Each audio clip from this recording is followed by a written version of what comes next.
Jack London. Pleine lune.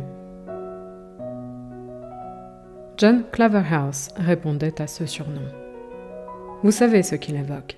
Des pommettes largement écartées, le front et le menton se fondant dans les joues pour parfaire un rond, et le nez, aplati et mou, planté à égale distance de tous les points de cette circonférence, étalé au centre même du visage, comme une boulette de pâte sur un plafond.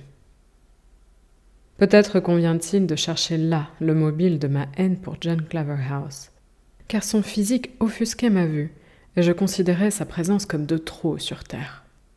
Il se peut aussi que sa mère, probablement superstitieuse, ait regardé la lune du mauvais côté à un moment inopportun. Qui sait? Quoi qu'il en soit, j'exécrais John Claverhouse. Non que je puisse lui reprocher de m'avoir causé un tort quelconque ou joué un sale tour, loin de là. Le mal s'avérait plus grave et plus subtil, d'une essence insidieuse défiant toute analyse et toute définition. Nous avons tous plus ou moins éprouvé pareil sentiment. Qui de nous, en présence de tel individu dont, une minute plus tôt, nous ne soupçonnions même pas l'existence, ne s'est dit, dès l'abord, « Ce type-là ne me revient pas ». Et pour quel motif? Impossible de répondre. Nous savions seulement que sa tête nous déplaisait. Une antipathie s'éveillait chez nous, c'est tout. Tel était mon cas envers John Claverhouse. Quel droit un quidam de cette sorte avait-il au bonheur? Cependant, optimiste invétéré, il débordait de gaieté et riait sans cesse. Le monde entier semblait toujours parfait aux yeux de ce fichu imbécile. Ah, comme mon âme s'ulcérait de le voir aussi radieux. Jadis, je supportais la joie bruyante d'autrui et il m'arrivait même de la partager, jusqu'au jour maudit où je rencontrai John Claverhouse.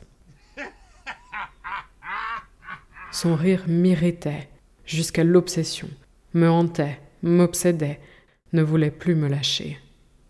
C'était un rire énorme, un rire de Gargantua. Il me poursuivait, vibrant et sonore, et me produisait l'effet d'une râpe sur les fibres de mon cœur. Au petit jour, il arrivait à travers champs, troublé de ses saccades mais doux songes. Sous la splendeur redoutable de midi, à l'heure où les plantes se penchent sur leurs tiges, où les oiseaux se réfugient au plus profond des bois, où toute la nature s'assoupit, ces retentissants « ha-ha » et « ho-ho » s'élevaient vers les cieux et insultaient l'astre du jour. Et à minuit, dans les sentiers noirs et solitaires qui le ramenaient de la ville, son rire satanique sévissait encore pour m'arracher au repos. Je n'avais d'autre ressource que de me tordre de rage sur ma couche et de m'enfoncer les ongles dans les pommes. Une nuit, j'allais, clandestinement, lâcher ses vaches et ses veaux dans ses récoltes. Mais le matin, je l'entendis rire aux éclats, tandis qu'il rentrait son bétail. « Ce n'est rien, dit-il. Pourquoi en voudrais-je à ces pauvres bêtes d'avoir cherché provende plus grasse ?» Il possédait un chien qu'il appelait Mars, grand et superbe animal, moitié chien courant et moitié limier, avec les qualités des deux races. John affectionnait particulièrement Mars, qui ne le quittait jamais. Mais je sus prendre patience et, quand l'occasion se présenta, j'attirai la bête à l'écart et lui servis un appétissant beefsteak assaisonné de mort au rat. Eh bien, croyez-moi si vous voulez, John Claverhouse ne parut pas s'en affecter le moins du monde. Ses rires n'en furent ni moins bruyants, ni plus rares, et sa figure ressemblait plus que jamais à une pleine lune. Je mis le feu à son hangar à foin et à sa grange. Le lendemain, un dimanche, je vis mon bonhomme déambuler plein de joie et d'entrain par les sentiers fleuris. « Où allez-vous donc » lui criai-je. « À la pêche » me répondit-il, sa face resplendissant comme la lune à son plein. « J'aime tant les truites !» Fut-il jamais homme aussi grotesque? Toute sa récolte venait d'être brûlée et il n'était pas assuré, je le savais. Et malgré la perspective de la misère et d'un hiver rigoureux, l'imbécile s'en allait pêcher la truite, comme cela, par plaisir. Si son sourcil s'était un tant soit peu froncé de tristesse, ou si sa figure bovine s'était allongée et rembrunie, cessant de ressembler à la lune, si une seule fois ce sourire l'avait abandonné, je lui aurais peut-être pardonné de vivre.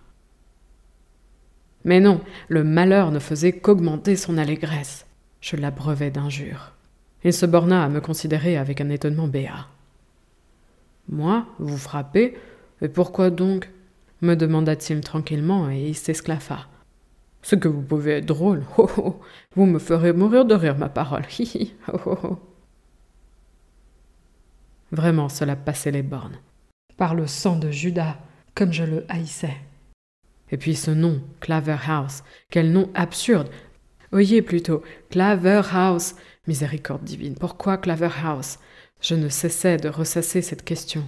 Smith ou Brown ou Jones passe encore, mais Claverhouse, je vous en fais juge. Répétez mentalement ce mot, Claverhouse. Écoutez-en la résonance ridicule. Claverhouse. Un homme affublé d'un patronyme pareil mérite-t-il de vivre? Répondez-moi franchement. Non, n'est-ce pas? C'est aussi mon opinion. Mais je pensais à ces échéances. La destruction de sa grange et de ses récoltes ne lui permettrait pas d'y faire face. Je persuadais un usurier, aux lèvres cousues et aux poings serrés, de se faire transférer les billets. Et, sans paraître en nom, par l'intermédiaire de ce grippe-sou, je provoquais les protêts. Quelques jours de grâce seulement, pas plus que la loi n'en prévoyait, croyez-moi, furent accordés à John Claverhouse pour vider les lieux. Alors, en flâneur, je descendis voir comment il supportait le choc, car depuis plus de 20 ans, il habitait cette maison. Quand il m'aperçut, ses yeux en boule de loto se mirent à clignoter. La joie se répandit sur son visage qui s'épanouit, une fois de plus, comme la pleine lune. « Ah ah ah !»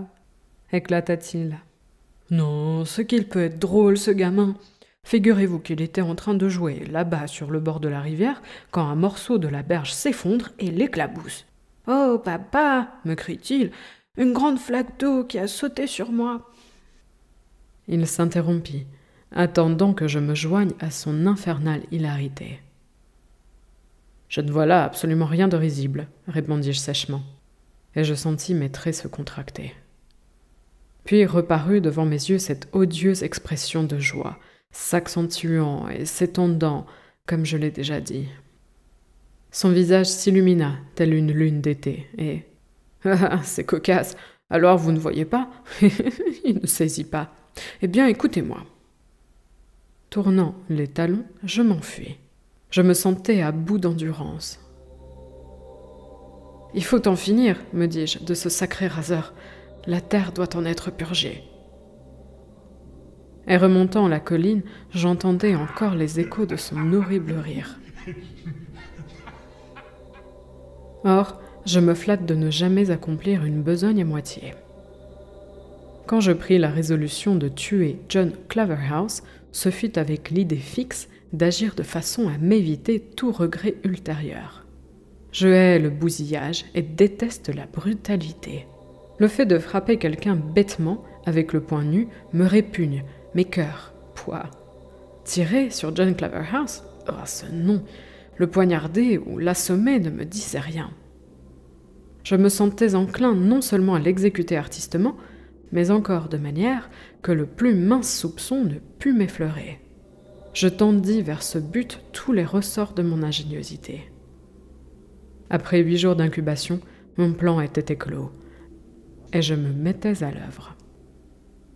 J'achetais une jeune épagnole de 5 mois et m'appliquais à la dresser. Le moindre curieux eût remarqué que ce dressage portait sur un point unique, la faire rapporter. J'enseignais à la chienne, que j'appelais Bellone, de rapporter des bâtons que je jetais à l'eau. Elle devait s'exécuter aussitôt, sans les mordiller ou folâtrer avec. J'exigeais qu'elle ne flânât en route sous aucun prétexte, et me ramenât immédiatement le projectile. Je m'enfuyais et habituais Bellone à me poursuivre, le bâton entre les dents, jusqu'à ce qu'elle m'eût rejoint. L'intelligente bête se prit au jeu avec un tel entrain que je me déclarais bientôt satisfait. Dès que l'occasion se présenta, j'offris Bellone en cadeau à John Claverhouse. Je savais ce que je faisais, car je lui connaissais une petite faiblesse. Depuis longtemps, il se rendait régulièrement coupable d'un péché mignon et discret. « Non » s'excusa-t-il quand je glissais dans sa main l'extrémité de la laisse. « Non, ce n'est pas possible !» Sa bouche s'ouvrit comme un four et il sourit de toute sa détestable face de lune. « Je me figurais que vous ne m'aimiez pas. N'était-ce pas ridicule de se tromper de la sorte ?» Et à cette pensée, il se tint les côtes.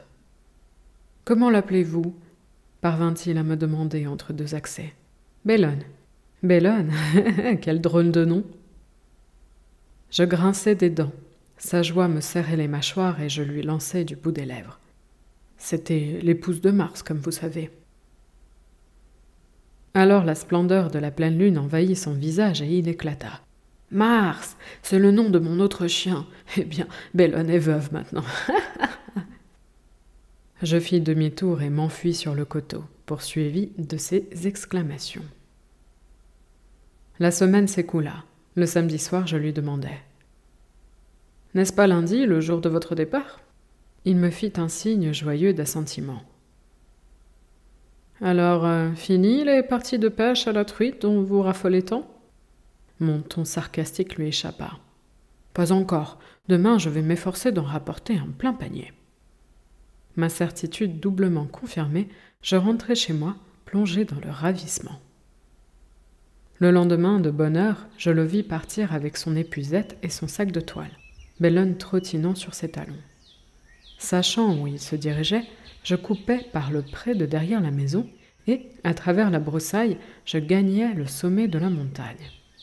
Soucieux de ne pas me montrer, je suivis la crête sur une distance d'environ 3 kilomètres, jusqu'à un amphithéâtre naturel où un ruisseau, jaillissant d'une gorge, s'étalait en un vaste étang tranquille, bordé de rochers.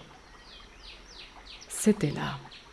Je m'assis sur le flanc de la montagne afin de ne rien perdre de ce qui se passerait, et j'allumai ma pipe. Quelques minutes s'étaient à peine écoulées que j'aperçus John Claverhouse remontant le cours d'eau. Bellone gambadait à ses côtés, et tous deux paraissaient animés des meilleures dispositions. Les jappements brefs et saccadés de la chienne se mêlaient aux notes profondes de la basse de l'homme. Arrivé à l'étang, il jeta à terre sac et filet et tira de sa poche un objet semblable à une grosse chandelle. Je n'ignorais pas que c'est un bâton de géant, car telle était sa méthode pour prendre les truites. Il les dynamitait. Il fixa le cordon en enroulant le géant bien serré dans une bande de coton, l'alluma et lança l'explosif dans le ruisseau. Rapide comme l'éclair, Bellone s'était élancé. J'aurais hurlé de joie. Claverhouse la rappela, mais en vain. Il la bombarda de cailloux et de mottes de terre, mais, sans se hâter, elle atteignit le boudin de dynamite, le saisit dans sa gueule et, virant sur elle-même, regagna la rive. Alors seulement il comprit le danger et s'enfuit. Ainsi que je l'avais combiné et prévu, elle escalada la berge et se mit à poursuivre son nouveau maître.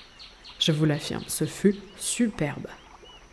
Ainsi que je vous l'ai dit, l'étang se trouvait au fond d'une sorte d'amphithéâtre. À cet endroit, de grosses pierres formaient un pont primitif. De ci, de là, à droite, à gauche, d'un caillou à l'autre, détalait Claverhouse poursuivi par Bellone. Je n'aurais jamais supposé qu'un balourd de sa trempe pût courir si vite. Bellone, à ses trousses, gagnait du terrain sur lui.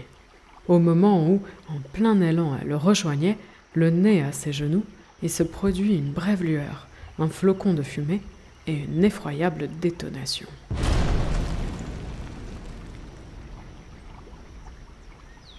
À l'endroit où l'homme et le chien se démenaient la seconde auparavant, il ne restait qu'un énorme trou béant dans le sol. Mort par accident au cours d'une partie de pêche prohibée. Tel fut le verdict de l'enquête menée par le coroner. Voilà pourquoi je m'enorgueillis de la manière propre et artistique dont je supprimai John Claverhouse. Pas de bousillage, pas de brutalité, rien de quoi rougir dans toute l'opération, ainsi que vous en conviendrez vous-même. J'en suis persuadée. Son rire infernal a cessé d'éveiller les échos des collines, et sa face de lune ne se montre plus pour nous narguer. Depuis lors, mes jours sont redevenus paisibles et mes nuits ineffables.